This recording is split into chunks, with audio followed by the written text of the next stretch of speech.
Harut و ماروت کون تھے؟ بابل کا کنواں کہاں ہے؟ اور ہاروت و ماروت کا جادو کس طرح کا تھا؟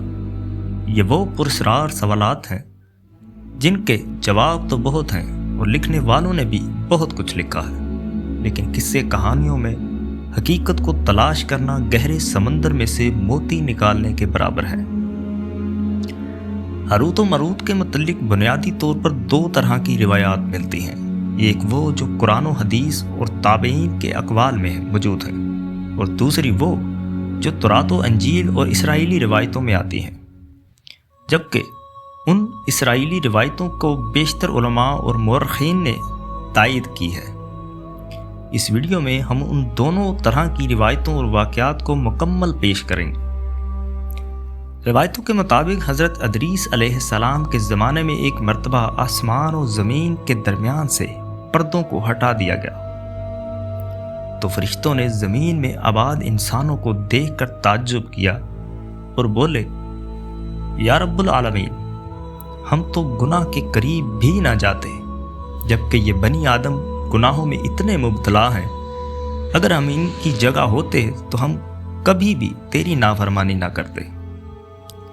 اللہ نے ارشاد فرمایا کہ انسانوں کو غصہ اور شہوت دی گئی ہے، اگر یہ چیزیں تمہیں دی جائیں تو تم بھی اسی طرح گناہوں میں ملوث ہو جاؤ گے، لیکن فرشتوں نے کہا، ہم ایسا ہرگز نہیں کریں گے۔ لہذا اللہ کے حکم سے فرشتوں نے اپنی جماعت میں سے دو بہترین اور اطاعت گزار فرشتوں کو چن لیا، جن کا نام ہاروت و ماروت تھا۔ اللہ نے ان دو فرشتوں میں انسانی فطرت اور شہوت ڈال کر دنیا میں بھیجا۔ وہ شہر بابل میں دو خوبصورت انسان بن کر آئے اور قاضی کے کام پر مقرر ہو گئے، جہاں وہ لوگوں کے درمیان فیصلے کیا کرتے تھے۔ ایک دن ان کے پاس ایک عورت اپنا مقدمہ لے کر آئی اور کہا کہ اس کا شوہر اس کو بہت پریشان کرتا ہے۔ ہاروت اور ماروت نے جب اس عورت کو دیکھا تو وہ اس کی خوبصورتی اور حسن سے مرغوب ہو کر اس پر عاشق ہو گئے۔ انہوں نے اس عورت سے زنا کی خواہش کی تو اس عورت نے کہا، تمہاری یہ خواہش میں تب پوری کروں گی جب تم بت کی پوجا کرو، شراب پیو یا میرے خاوند کو قتل کرو۔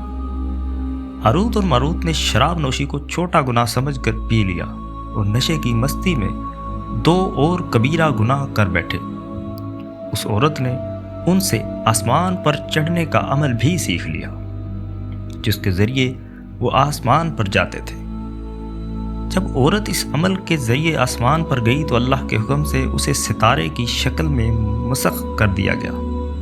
چونکہ اس عورت کا نام زہرہ تھا، اس لیے اس سیارے کا نام زہرہ کہلایا، جسے آج وینس کہتے ہیں۔ اس گناہ کی وجہ سے ہاروت اور ماروت خود وہ اسم اعظم بھول گئے جسے پڑھ کر وہ آسمان پر جاتے تھے، اور بطور سزا انہیں بابل کے ایک کنویں میں الٹا لٹکا دیا گیا، جہاں وہ تا قیامت یوں ہی رہیں گے۔ یہ ایک اسرائیلی روایت جسے امام ابن کثیر اور فخر الدین رازی جیسے مفسرین افسانہ اور من گھڑت کہانی قرار دیتے ہیں۔ ہاروت و ماروت اور بابل کے بارے میں ایک اور روایت کثرت سے بیان کی جاتی ہے، جس کے مطابق ایک زمانہ ایسا تھا جب شہر بابل روئے زمین پر تہذیب و تمدن کا مرکز تھا۔ لوگ باطل خدا کی پوجا کرتے تھے۔ یہ لوگ اپنی قسمت ان سے وابستہ سمجھتے تھے، اسی لیے علم نجوم اور علم فلکیات میں بڑے ماہر تھے اور ستاروں کی پوجا کرتے تھے۔ یہ لوگ جادو اور منتر سفلی کو بڑی اہمیت دیتے تھے اور اس کے ذریعے معاشرے میں خود فساد پھیلاتے تھے۔ یہ لوگ طلسم و جادو اور منتر میں بہت آگے بڑھ گئے تھے۔ ان میں بڑے بڑے جادوگر موجود تھے۔ ان کی تاریخی کتابوں میں جگہ جگہ جادو اور منتر ہی نظر آتا ہے۔ ان کا جادو دور دور تک مشہور تھا۔ مختصر یہ کہ ان کا جادوگر ہونا ہی اس ملک کا باشندہ ہونے کی علامت تھی۔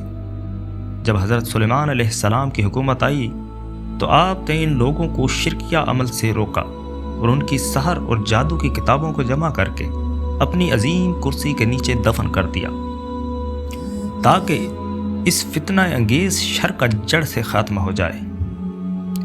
جب حضرت سلیمان علیہ السلام نے وفات پائی تو شیطان نے خود ان کتابوں کو کھود کر نکالا اور لوگوں سے کہا سلیمان علیہ السلام پیغمبر نہیں تھا بلکہ ان کتابوں کے ذریعے حکومت کرتا تھا، لہٰذا ہوا میں اڑنا اور جنات پر قابو اور حضرت سلیمان علیہ السلام کے غیر معمولی معجزات دراصل سفلی اور جادو کا عمل تھا۔ بنی اسرائیل نے اس کی پیروی کی اور ان کتابوں کو پڑھنا شروع کر دیا، لہٰذا یہ شرانگیز عمل دوبارہ قوم میں سرایت کر گیا۔